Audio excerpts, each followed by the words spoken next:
हम अमर sir YouTube channel पर आप सबों का स्वागत है। आईबीपीएस आरआरबी पीओ क्लर्क इसकी वैकेंसी आ गई, नोटिफिकेशन आ गया। अब स्टूडेंट फॉर्म फिलअप कर रहे हैं, बार बार वो कमेंट कर रहे हैं कि किस स्टेट से हम अप्लाई करें। ये एक बड़ा सवाल है। इसको लेकर के स्टूडेंट्स हमेशा परेशान रहते हैं कि क्या हम अपना स्टेट चेंज कर दें, क्या हम जहाँ मिनिमम कट ऑफ होता है वहाँ जाएं, क्या हम वहाँ जाएं जहाँ पर ज़्यादा वैकेंसीज हैं। अपने स्टेट से फॉर्म फिलअप करें या ना करें, इसके डिफरेंट एस्पेक्ट्स पर मैं डिटेल बात करने वाला हूं कि अपना स्टेट से देना है या दूसरे स्टेट से, और अगर स्टेट चेंज करना है तो कौन से स्टेट से आपको देना चाहिए और इसके डिफरेंट एस्पेक्ट्स क्या है, इसके पॉजिटिव नेगेटिव एस्पेक्ट्स क्या हैं, इन पर डिटेल में बात करने वाला हूं। तैयार हो जाइए इस वीडियो के लिए।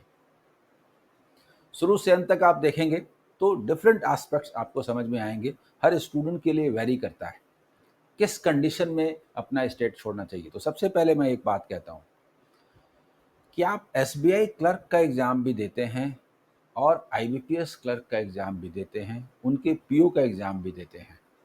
आईबीपीएस आरआरबी के भी क्लर्क और पीओ का एग्ज़ाम दे रहे हैं।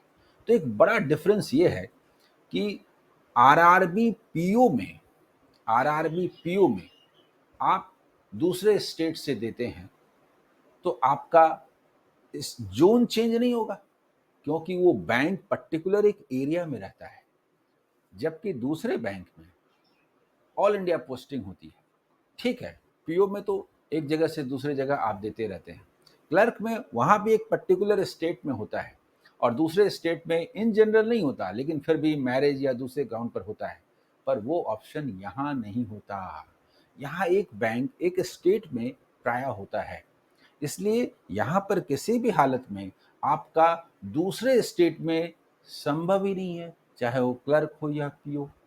यानी कि ये जो डिफरेंस है इसको ध्यान में रखना जरूरी है जब आप स्टेट चेंज करते हैं।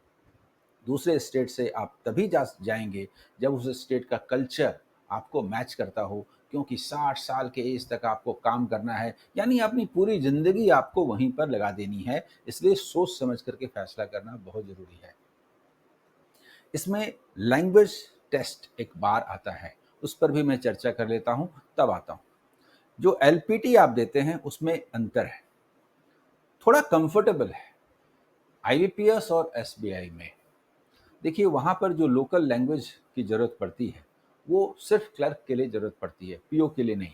लेकिन आरआरबी में पीओ क्लर्क दोनों के लिए एलपीटी ज़रूरी है, या वहाँ का लैंग्वेज में आपको प्रवीण होना चाहिए। ये एक अंतर है। लेकिन आप जब तुलना करेंगे कि एलपीटी वाला मामला क्या है लोकल लैंग्वेज वाला, तो आईबीपीएस में और एसबीआई में क्लर्क में दोनों में ही फाइनल सिलेक्शन होने के बाद पहले एलपीटी होता है।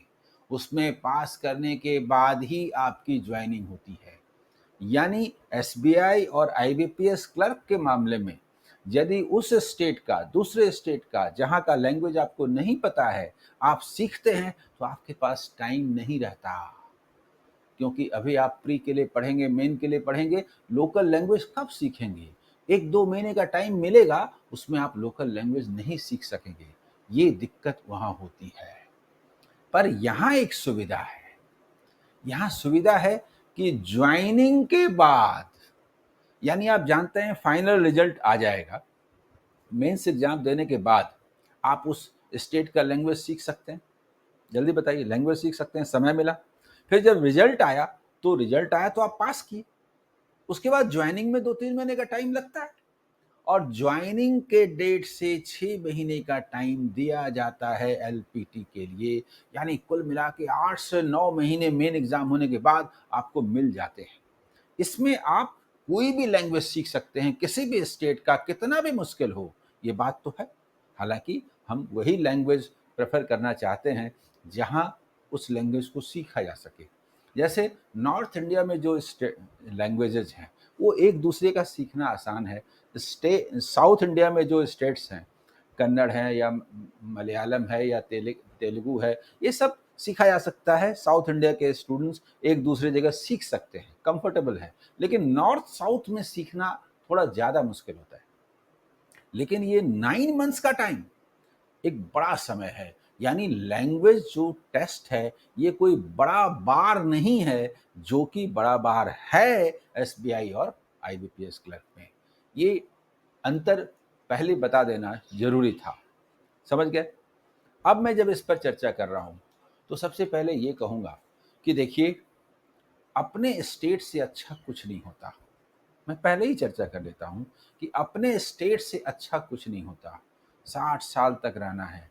ये रीजनल रूरल बैंक है। उस स्टेट में वो बैंक हैं। एक स्टेट में कई बैंक होते हैं, किस बैंक में आपकी ज्वाइनिंग होगी ये भी मैटर करता है। उस बैंक के साथ उस एरिया में रह जाना है। तो यही तो ज़िंदगी है, एक ही तो ज़िंदगी है। कोई जगह मुझे पसंद नहीं है और वहाँ जाकर के रहना पड़ जाए, जहाँ का कल्चर मैच नहीं करता, तो फिर ये ज़िंदगी ही बर्बाद हो जाएगी। ऐसा हम क्यों करें? जीवन में बहुत सारे विकल्प होते हैं। बैंक जॉब ही सब कुछ नहीं होता। अगर ऐसा ही होगा तो कोई और जॉब क्यों नहीं करेंगे? लेकिन इतना बड़ा समझौता कैसे करेंगे? ये एक बड़ी बात है। जब भी आप स्टेट चेंज करते हैं तो ये बात सोचने की। इसके साथ एक दूसरा पहलू भी है कि देखिए, ये बैंक और बैंक का मैनेजमेंट क्या चाहता है? ये बैंक खुला क्यों? बना क्यों? ये रीजनल रूरल बैंक्स हैं। पर्टिकुलर एरिया में, देश के हर भाग में उसकी ज़रूरतों को ध्यान में रख करके, उस एरिया की ज़रूरतों को ध्यान में रख करके वहाँ के बैंक बनाए गए। नहीं तो नेशनलाइज़्ड बैंक तो है ही, क्या ज़रूरत था आरआरबी का? वहाँ के लोग उसमें उनका अपॉइंटमेंट हो, जो वहाँ के कल्चर से परिचित हैं और उन लोगों को बैंकिंग सिस्टम से जोड़ा जा सके, जो दिक्कत महसूस करते हैं नेशनलाइज़्ड बैंक से जुड़ने में। यही ना रीज़न है। यानी लोकल पीपल को प्रेफ़रेंस दिया जाए, उनके मन मुताबिक वहाँ पर हो, यही मोटिव है। इसीलिए ये रीजनल रूरल बैंक्स हैं। तो इन दोनों बातों को ध्यान में रख करके ही कोई डिसीजन लेना है। अब मैं बात करूँगा कि स्टेट कब चेंज करना चाहिए। तो एक जो क्राइटेरिया होता है कट ऑफ, तो मैं उसको ज़्यादा वैल्यू नहीं देता हूँ। कट ऑफ चेंज होता रहता है। सिवाय जैसे गुजरात और महाराष्ट्र है, जहाँ का कट ऑफ हमेशा कम रहता है। इसको छोड़ दीजिए, तो दूसरी जगह का कट ऑफ हमेशा चेंज होता रहता है। तो कट ऑफ को मान करके कोई दूसरे स्टेट से जाकर के फॉर्म फिल अप करना बुद्धिमानी नहीं है। नंबर ऑफ सीट्स मैटर करता है। नंबर ऑफ सीट्स जो वैरी करते हैं हर साल। तो नंबर ऑफ सीट्स जहाँ ज़्यादा होगा वहीं आप जाएंगे। लेकिन नॉर्थ इंडिया के स्टूडेंट नॉर्थ इंडिया में ही किसी दूसरे स्टेट से करें तो कंफर्टेबल होगा। साउथ इंडिया के स्टूडेंट साउथ इंडिया के ही एक से की तुलना में दूसरे स्टेट से करें तो बेहतर रहेगा। लेकिन कब? Home state is the best. मैं एनालाइज करूंगा वैकेंसीज की, पर ये लाइन में बार बार कहूंगा, home state is the best. अब एक बात है, क्लरिकल जॉब के लिए 28 ईयर्स मैक्सिमम है और ये 1 जून का कट ऑफ डेट है। 1 जून को 28 ईयर्स से कम होना चाहिए जनरल कैटेगरी के लिए, क्लरिकल के लिए, और पीओ के लिए 30 ईयर्स से कम होना चाहिए। जल्दी बताइए। 1 जून। तो किसी का अगर मान लीजिए कि डेट ऑफ बर्थ 1 जून के बाद है, 2 जून है, जुलाई है, वगैरह वगैरह है, तो उनको 1 साल और मिल जाता है। बोलिए, लास्ट ईयर मिल जाता है। क्योंकि अगर पहले है, मान लीजिए मई में है, तब तो 28वां साल और 30वां साल आप दे ही नहीं सकते। समझ रहे हैं? 28वां और 30वां दे ही नहीं सकते। अगर जुलाई अगस्त में है तभी आप, या ऑनवर्ड्स है, तभी आप 28वां साल और 30वां साल दे सकते हैं। तो ऐसे स्टूडेंट जिनका लास्ट ईयर है, 28th है क्लरिकल के लिए और 30th है पीओ के लिए, और उनको बैंक में ही जाना है, उनकी तमन्ना है, वो तैयार भी हैं, वो चाहते हैं कहीं से एक्स्ट्रा एज मिल जाए, ज़िंदगी का सवाल है। तो मैं सिर्फ उन स्टूडेंट्स के लिए ही ये वीडियो बना रहा हूँ। ये बात आप समझ लीजिए।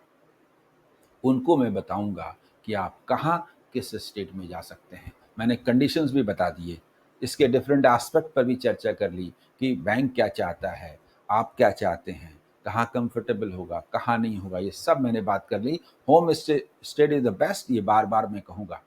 लेकिन सिर्फ 28वां साल क्लर्क के लिए और 30वां साल पीओ के लिए जो लास्ट चल रहा है, वो चाहते हैं कि नहीं, हमारे पास तो ऑप्शन नहीं है। जिनके पास 2 साल 3 साल का भी एज है, वो नेक्स्ट ईयर ट्राई कर सकते हैं, तो उनको स्टेट चेंज करने की ज़रूरत नहीं है।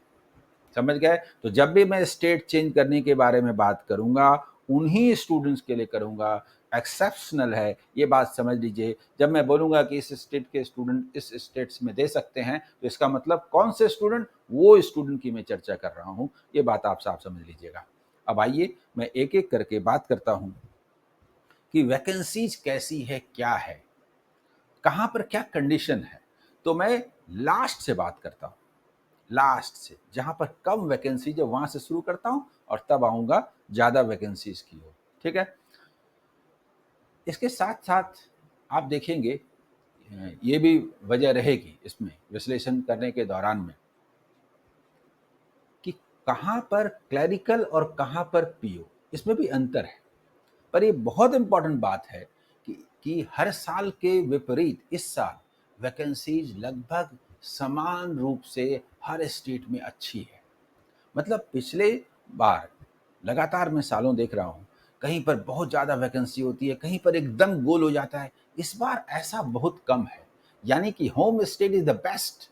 ये बहुत इम्पोर्टेंट बात है ज़्यादातर केस में। मैं बात करता हूँ, देखिए लास्ट से मैं बात करता हूँ, ठीक है? तो आइए देखिए, सबसे पहले देखिए ईस्ट इंडिया में पूरब में और पूर्वोत्तर इलाकों में देखिए आसाम एक स्टेट है जहां पर क्लर्क के लिए 224 224 सीट्स हैं और पीओ के लिए 107। देखिए आसाम एक बड़ा स्टेट है, इसलिए वहां पर सीटें होनी भी चाहिए और वो है भी। सही है। अब हम नॉर्थ ईस्ट में ही बात करते हैं। त्रिपुरा में क्लर्क के लिए 60 और पीओ के लिए 25 टोटल सीट्स की मैं बात कर रहा हूँ, है तो ठीक ठाक है नंबर, यहाँ कोई प्रॉब्लम नहीं है। देखिए मेघालय में भी ठीक है, 33 क्लर्क के लिए 17 पीओ के लिए है, जरूरत ही नहीं है। लास्ट स्टेज में चल रहा हो तो जरूरत नहीं है, सीटें ठीक ठाक हैं टोटल।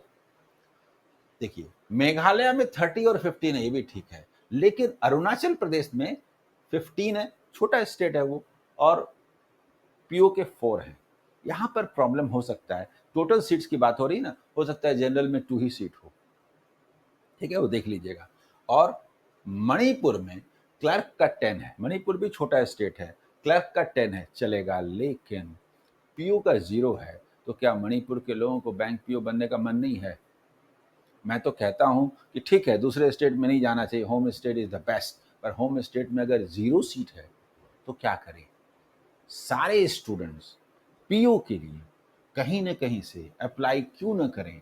उनकी मजबूरी है कि नहीं? बताइए। तो मैं कहूँगा कि मणिपुर के स्टूडेंट जो पीओ के लिए फॉर्म फिलअप करेंगे, वो दूसरे स्टेट से ज़रूर करेंगे। उसमें नंबर 1 आसाम आता है, ऐसे कोई और भी स्टेट हो सकता है। एक्सेप्शनल केस में, एक्सेप्शनल का मतलब मान लीजिए कि मणिपुर के स्टूडेंट दिल्ली में रह रहे हैं, तो वो हिंदी भी जानते हैं, उनको एलपीटी में प्रॉब्लम नहीं होगा।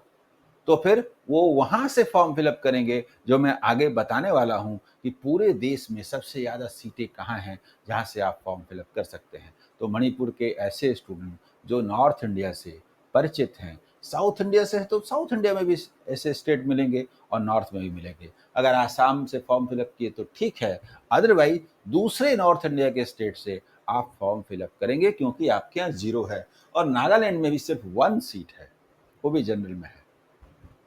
तो नागालैंड और मणिपुर के स्टूडेंट्स बताऊंगा मैं आगे कि किन स्टेट से करेंगे। एक ऑप्शन मैंने दिया आसाम, जहां पर कि 224 क्लर्क के लिए है और पीओ के लिए 107 है। क्लियर? अब देखिए हिमाचल में 99 क्लरिकल के लिए और 50 ऑफिसर के लिए है, एकदम ठीक है, कोई ज़रूरत नहीं है, ठीक है? लेकिन मैं बात करता हूँ एक्सेप्शनल केसेस में, अगर ऐसे कोई स्टूडेंट हैं और यदि वो चाहते हैं कि दूसरे स्टेट से, तो कहाँ, मैं आगे बताने वाला हूँ, ठीक है? लेकिन नॉर्मली वहाँ पर सीटें ठीक है, वहाँ के स्टूडेंट को परेशान होने की ज़रूरत नहीं है। जम्मू एंड कश्मीर में भी नंबर ऑफ सीट्स ठीक है। एनआर का मतलब नॉट रिपोर्टेड, वैकेंसी अभी नहीं आई है, बाद में आएगी। जो वैकेंसी आई है वो भी अभी तक की है, वो भी इंक्रीज हो सकती है, ये भी बात है, ठीक है? जम्मू एंड कश्मीर, पुडुचेरी में भी ठीक है। ये पार्ट आप समझ गए? जल्दी बताइए। इनकी चर्चा मैंने पहले कर ली। अब मैं बात करता हूँ बाकी स्टेट्स की। तो बाकी स्टेट में भी मैं नीचे से शुरू करता हूँ। देखिए, स्टेट्स का कलेक्शन लेके बात करता हूँ। आंध्र प्रदेश में अच्छी सीटें हैं, तेलंगाना में अच्छी सीटें हैं। ये दोनों नए स्टेट बने अलग होकर के, तो तेलंगाना और आंध्र प्रदेश में सीटें होनी भी चाहिए, हैं भी। वहाँ के स्टूडेंट्स को तो खुश होना चाहिए, होम स्टेट उनको मिलने वाला है। ठीक है, वो दोनों एकदम बहुत बढ़िया है, बहुत अच्छी वैकेंसी है। ठीक है, अब देखिए, केरला में क्लर्क की 100 सीट्स है, थोड़ा कम है, लेकिन पीयू की तो जबरदस्त है, 195, बहुत बढ़िया। मैं इन इन 3 स्टेट्स की चर्चा करने वाला हूं, तमिलनाडु, कर्नाटका एंड केरला, और इस पर ध्यान दीजिएगा। ठीक है, मैं ग्रुपिंग करके बात कर रहा हूं, जहां पर एक स्टेट के स्टूडेंट दूसरे स्टेट जा सकते हैं, तो कौन से स्टेट्स होंगे? तो तमिलनाडु, कर्नाटका, केरला, ये पड़ोसी राज्य हैं। यहाँ पर कल्चर मिलता है, काफी सिमिलैरिटी है। एक स्टेट का स्टूडेंट दूसरे स्टेट के साथ एडजस्ट कर सकता है। फिर भी मैंने पहले ही कहा कि home state is the best. लेकिन देखिए, अब थोड़ा सीटों का विश्लेषण कीजिए तो कुछ चीजें नजर आएंगी। केरला में क्लर्क की सीटें कम है, पीओ की सफिशिएंट है। कर्नाटका में क्लर्क की सीटें ठीक है, 200 है, बहुत ज्यादा नहीं है।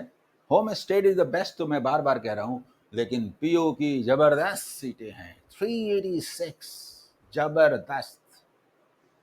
और तमिलनाडु में क्लर्क की जबरदस्त सीटें हैं, 377, लेकिन पीओ की सीटें बहुत कम है, बड़ा स्टेट है। ऐसा मुझे लगता है कि हाल के दिनों में पहली बार हुआ है जब वहां पर पीओ की सीटें इतनी कम हो गई हैं। अब क्या नजर आता है? तो मैं पहला लाइन तो पहले ही कर देता हूं, home state is the best. लेकिन क्लैरिकल पोस्ट के लिए केरला एंड कर्नाटका के स्टूडेंट तमिलनाडु को ऑप्ट कर सकते हैं, एक्सेप्शनल केस में। ठीक है, लेकिन तमिलनाडु के जो स्टूडेंट ऑफिसर बनना चाहते हैं, उनके यहाँ टोटल सीट 110 है, यानी 50 से भी कम जनरल कैटेगरी में सीटें होंगी। तो वो उनका सबसे जो फेवरेट स्टेट होगा, कर्नाटका होगा। और केरला भी ठीक है, लेकिन कर्नाटका होगा। केरल के स्टूडेंट को कहीं कुछ करने की जरूरत नहीं है, 195 बहुत बढ़िया है। लेकिन तमिलनाडु के स्टूडेंट कर्नाटका को सेलेक्ट कर सकते हैं, ऑप्ट कर सकते हैं पीओ के लिए। ये एक मजेदार बात है, इंपॉर्टेंट बात है, आज के वीडियो में one of the most important point है। बोलिए, ये क्लियर समझ गए? नेबरिंग जो स्टेट्स हैं वहीं पर इस तरह के चेंज करने चाहिए। गुजरात और महाराष्ट्र, बहुत ज्यादा सीटें नहीं है लेकिन कम भी नहीं है, ऐसा भी मुझे लगता है पहली बार हुआ है। नहीं तो गुजरात महाराष्ट्र में अच्छी खासी सीटें होती थी, और मैं ऑप्शन भी देता था कि गुजराती और मराठी अगर आप सीख सकते हैं तो कट ऑफ भी कम होता है, आप इन 2 स्टेट से फॉर्म फिलअप करें। लेकिन इस बार मैं गुजरात और महाराष्ट्र को प्रेफर नहीं कर रहा हूँ। वहाँ के स्टूडेंट्स के लिए बहुत अच्छी स्थिति है, अपने स्टेट में रह करके होम स्टेट के लिए प्रिपरेशन कीजिए। ठीक है, दूसरे स्टेट के लोगों को इन दोनों स्टेट से फॉर्म फिलअप करने की जरूरत नहीं है। पंजाब और हरियाणा, अच्छी सीटें। हरियाणा थोड़ा छोटा स्टेट है, यहाँ पर भी 182 और 84 अच्छी सीटें हैं। और पंजाब में क्लर्क की बहुत ज़्यादा हैं, पीओ की भी बहुत ज़्यादा हैं। पंजाब के स्टूडेंट को खुश होना चाहिए कि हमेशा कट ऑफ बहुत ज़्यादा जाता है, सीटें कम रहती हैं, इस बार अच्छी सीटें हैं, कट ऑफ भी ठीक रहना चाहिए। बैंक में जाने का उनका सपना पूरा होगा, इस बार पूरी संभावना है। समझ गए? अब मैं बात करता हूं वेस्ट बंगाल। वेस्ट बंगाल में गौर कीजिए, वेस्ट बंगाल में क्लर्क की 155 सीट्स हैं। वेस्ट बंगाल एक बड़ा स्टेट है और वहां पर सीटें बहुत कम है, यानी आज के वीडियो का एक इंटरेस्टिंग पॉइंट है, बल्कि one of the most attractive point है कि क्लैरिकल सीटें यहाँ बहुत कम है, 155। वहाँ के स्टूडेंट को क्लैरिकल पोस्ट में जाने में टोटल सीट्स है, यानी कि 70 के आसपास जनरल में सीटें होंगी, तो पास करने में बड़ी दिक्कत है, ये समझ रहे हैं। लेकिन पीओ की जबरदस्त सीटें हैं, 259। तो चलिए यहां पर कंपनसेट होता है। वेस्ट बंगाल में पीओ की सफिशिएंट सीटें हैं, बहुत अच्छी सीटें हैं, लेकिन क्लरिकल अगर आप पास करना चाहते हैं तो वेस्ट बंगाल के स्टूडेंट को नेबरिंग स्टेट्स में इन जनरल और लोकल लैंग्वेज जानते हैं तो फिर पूरे देश में कहीं से भी फॉर्म फिलअप कर सकते हैं। कहाँ, वो मैं बताने वाला हूँ थोड़ी देर में। ठीक है, ये समझ गए। देखिए उड़ीसा में अच्छी सीटें हैं, 245 है, एकदम बढ़िया है, और 175 पीओ का है, वो भी बढ़िया है। वहाँ के स्टूडेंट के लिए तो अपना स्टेट ज़बरदस्त है। ठीक है, उत्तराखंड में ठीक ठाक सीटें हैं, 150 और 82। उत्तराखंड एक छोटा स्टेट है और उसके लिए ये सफिशिएंट सीटें हैं। छत्तीसगढ़ में अच्छी सीटें हैं, 308 और 115। क्लरिकल के लिए 308 और पीओ के लिए 115। तो छत्तीसगढ़ के स्टूडेंट को भी एकदम खुश होना चाहिए। झारखंड में भी सीटें ठीक हैं, 214 क्लरिकल के लिए, पीओ के लिए कम है, 40 हैं। तो झारखंड के स्टूडेंट पीओ के लिए दूसरे स्टेट की ओर जा सकते हैं। मैं पॉइंट आउट कर रहा हूं कि किस स्टेट के किस कैटेगरी के में स्टूडेंट दूसरे स्टेट में जाएंगे, तो वो सब मैं पॉइंट आउट कर रहा हूं। जैसे मैंने पॉइंट आउट किया था तमिलनाडु में क्लरिकल में, मैंने अभी पॉइंट आउट किया यहाँ पर कि झारखंड में जो पीओ का है 40 सीट्स है, तो वो तो 19 सीट्स जनरल में होंगी। तो जनरल में 19 सीट्स हैं तो बहुत कम है, तो पीओ के लिए वो कहीं और के लिए दूसरे स्टेट से सोचेंगे। अब आइए बिहार।